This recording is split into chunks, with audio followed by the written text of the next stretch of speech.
Hello. I'm reviewing the first two Robocop movies.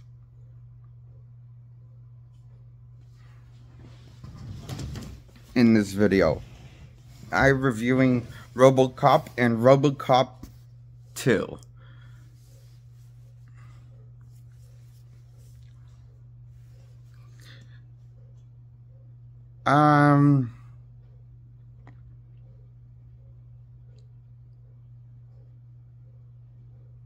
Now first I'm going to talk about the first Robocop movie, then I'm going to talk about the second Robocop movie after this one, in one video. Okay? I give the first Robocop movie a 10 out of 10. I like the story. I like the slow build-up. I like the towards the reveal of Robocop. I like the movie starts off very slow and it's a slow burn at first before Murphy gets gunned down and turns into Robocop and gets turned into this Robocop character and gets his memory wiped completely. He doesn't remember who he is and legally considered now dead. Even though they use Murphy's body and his brain and everything, they still use Murphy's body to make Robocop, even though they wipe Murphy's memory and process and legally clear him dead, because the CEO, this is a corporation called the government called this place called the OCP, I believe it's called, something like that, in the movie Events of Robocop, as the OCP, I believe. Yeah, I think, so, they're behind covering up, turning him into Robocop, and saving his life, and also, wiping his memory. And,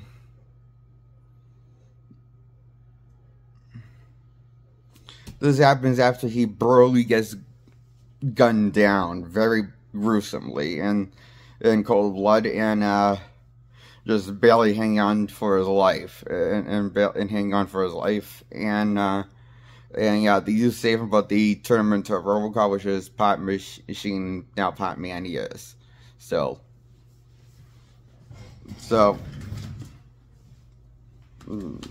yeah, so,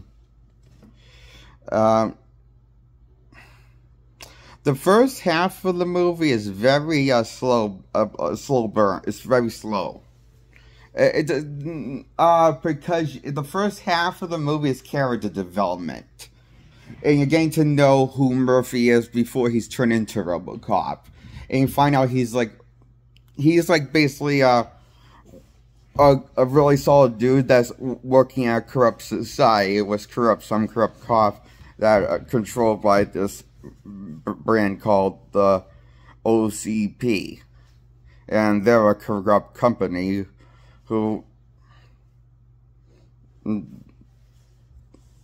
owned by the cops. So basically, remember that, and that comes into play in the movie later. Once Murphy's turned into Robocop later in the movie, and he's trying to bring this character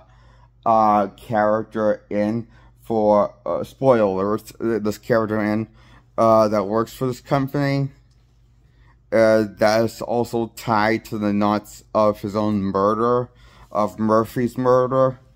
Getting gunned down and stuff. He's tied to all that, basically. And he wants to bring him in because Murphy's basically going to just buy the... So he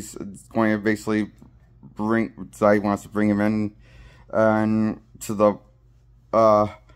bring him in custody, and because he's got to he's also he recorded the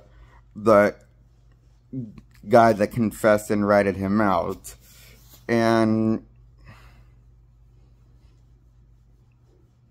so he's got evidence to put him behind bars. Now he just needs to get the guy, and then when you think he's about to turn him in, things go south for Officer Murphy. Good Officer Murphy. One of his prime directives, he can't arrest anybody that's a company that's a member of the company.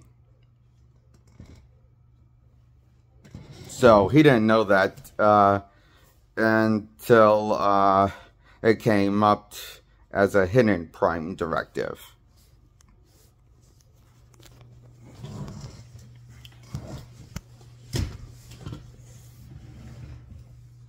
Remember those prime directives things?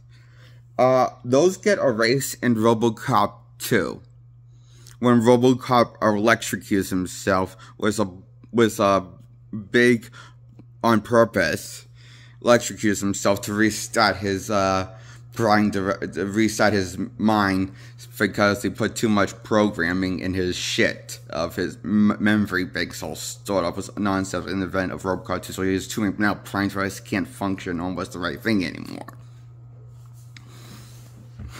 So those whole prime directives, those get erased, and all of those prime directives that Robocop had in Robocop 1, yeah, he has none in Robocop 2 because by the end of Robocop 2, he did fix that problem by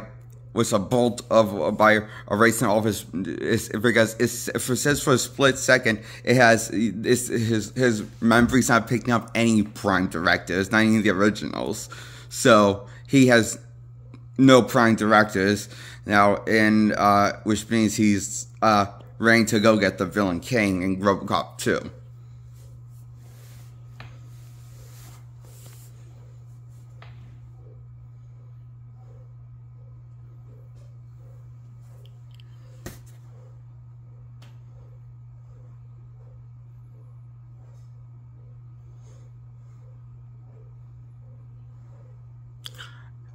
So how he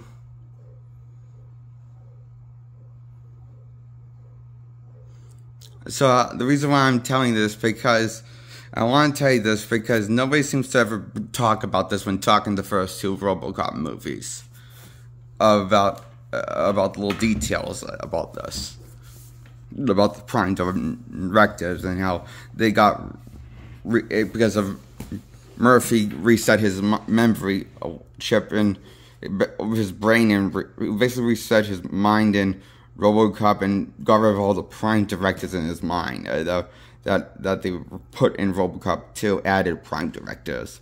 After he got almost died again, he got more prime directives than he had last time because of this annoying Mary Sue, this annoying character that puts all this nonsense into Robocop, and I guess she's supposed to be a bitch, I guess, and a dumbass, and this ends up blowing in her face because she's just the pro golf for Robocop 2. That's where Kane, the villain of Robocop 2, gets put in the brain of Kane, gets put in that's the main villain of Robocop 2 that almost killed Murphy, the first Robocop.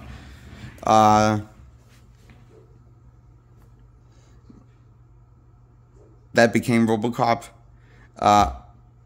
He gets a bunch of nonsense put into his mind by the same person that that makes Robocop 2 robot and puts Kane's brain in, who is a psychotic junkie who is addicted to junk, drugs, called Nuke. And it's some drug called Nuke that's explained in the mythology of Robocop. Is a very dangerous addicting drug, I guess. So sounds similar for their version of heroin. Is basically their version of heroin for the Robocop mythology. I don't know, but it sounds like it. I don't know. I should check out the special features sometime on my DVD that I have.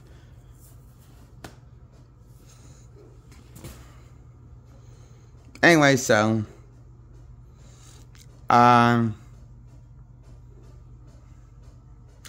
Oh, the same actor that played Robocop in the first Robocop movie reprises his role in this movie, but then reprised the role for Robocop 3, but they could get the same girl that played Lewis back for Robocop 3, yet they killed her off in Robocop 3.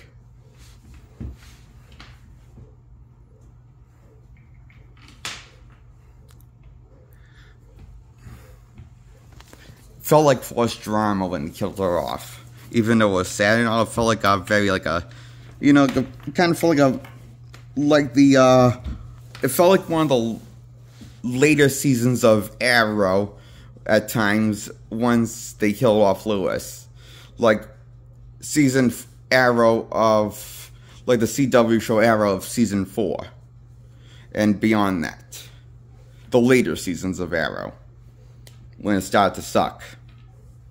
And had a nose dive and lack of quality in the storytelling. And creating forced drama because they are out of ideas. That's what Robocop 3 kind of does. By killing off Lewis and also replacing the original actor that played Murphy in the first 2 Robocop movies was a different guy. Only to put only granted the guy doesn't do a terrible job, but he's not the original. So to me, the original guy was Robocop. He became Robocop for the transformation of Robocop was Robocop 1 and 2. I'm sorry, they shouldn't have replaced him in Robocop 3. That was a big mistake. The only reason why the first 2 Robocop 2 is one of the reasons why Robocop 2 is as half as good as it is compared to Robocop 1 is mostly because they got the returning OG character to reprise his role for Robocop, and he adds he does a good job with what he's given for Robocop 2.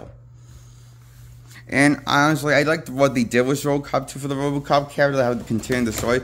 But I gotta admit, it felt kind of rushed, rushed at times. It didn't feel like the story was taking its time telling the story like the first one was. It felt like it wanted to get to the point, get the movie done and out. But it had a problem with its pacing. Like the pacing for Robocop 2 is terrible. Like it's so fast pacing. The pacing's ridiculously fast. Like the pacing's so fast, like it feels like it's rushing. It wants to just get through the movie.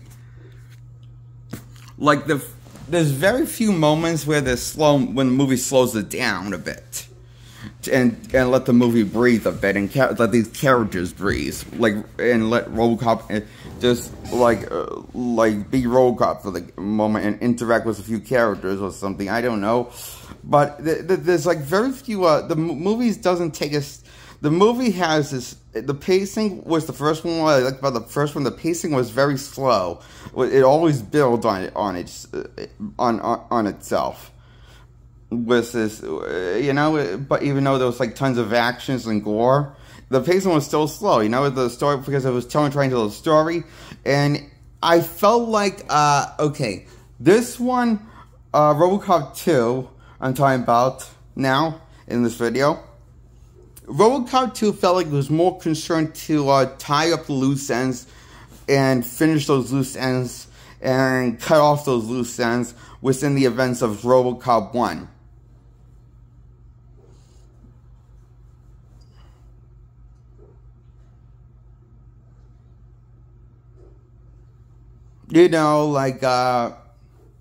Murphy not being able to speak with his family, and only it's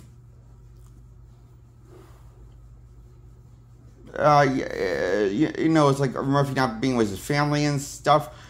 And also, that was, doing that to basically, those are basically the nods to the first Robocop movie, but it's also explaining that Robocop is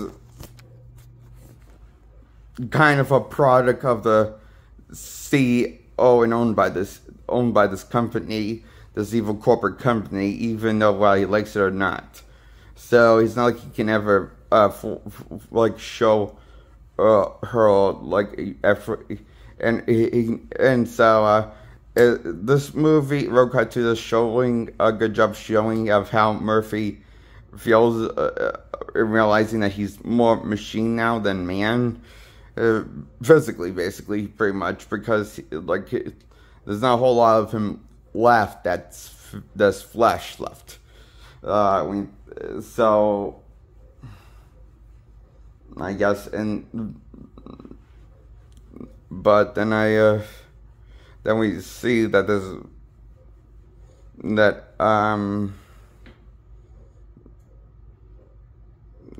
and also I admit, like, the parts of it I liked about Robocop 2. When I like that part of Robocop 2, but I just wish, like, I wish the villain was cooler. I mean, I guess the villain was cool. I guess the villain was cooler than the first villain. But I just wish, I guess another way, like, I guess what I'm trying to say is, this is almost better than Robocop 1, okay? In every way, cinematically, is better than Robocop 1, okay? But it's just lacking the whole certain depth and, like the Robocop 1 had to its story.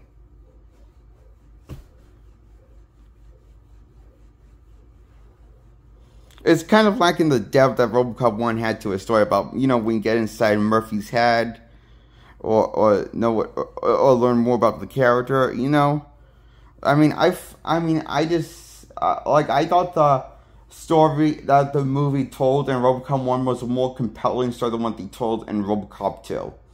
I don't think I wanted them, I'm glad they didn't tell the same story, because I hated when they did that, but I think they could have maybe I would have liked to have some slower moments, like with this pacing, like Robocop 1 has a slow motion moment with his pacing, even within some of the action fights.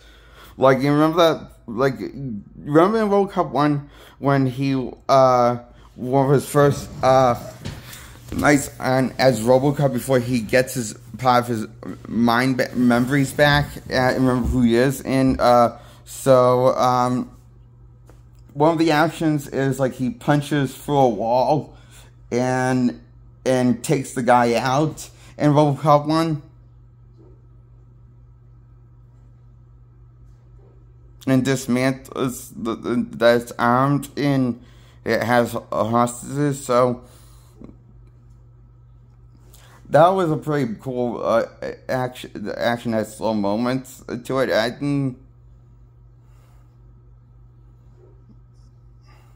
I felt like Robocop 2 didn't know how to build did not know how to build it on after the first opening of the movie.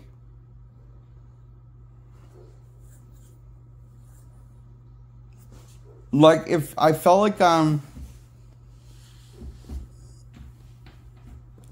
the first opening of Robocop 2, I feel like, to the end, I felt like the more times I watched Robocop 2, the more I think this is not as good as Robocop 1.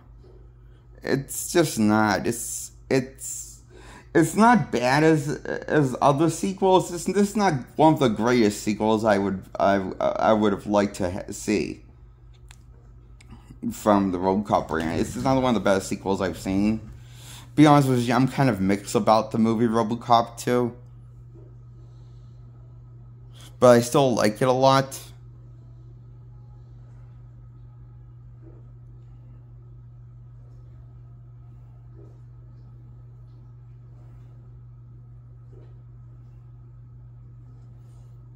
So, that's my thoughts on Robocop 2. I give Robocop 2 a 10 out of 10, and Robocop 1 a 10 out of 10.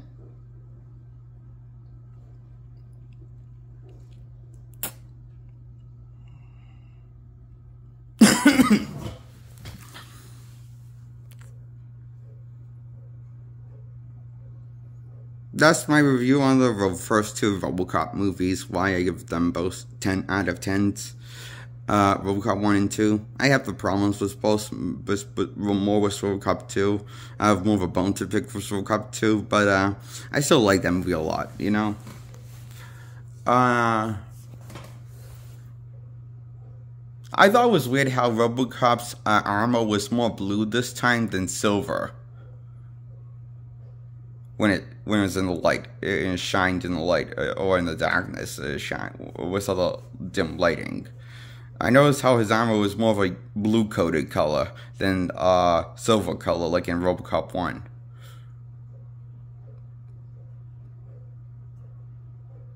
I thought that was a strange design choice to change it.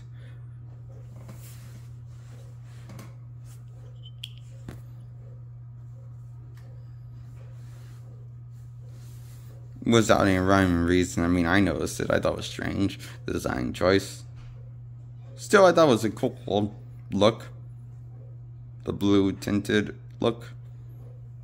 In Robocop 2, that Robocop goes for sports in the design of Robocop 2.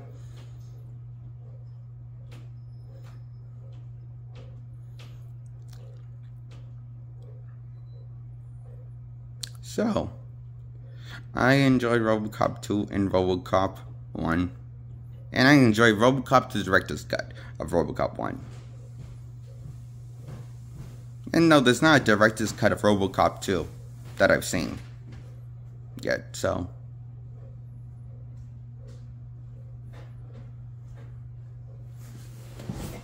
So yeah, that's my review on the first two Robocop movies. I want to give them both 10s out of 10 movie. Both give them. Robocop 1 and 2, give it 10 out of 10.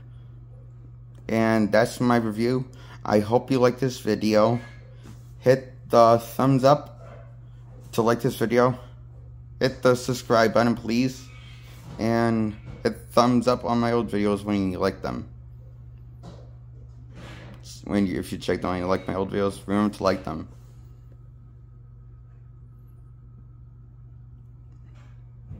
And that's enough said. I'm Jake Yelling Rim. Goodbye.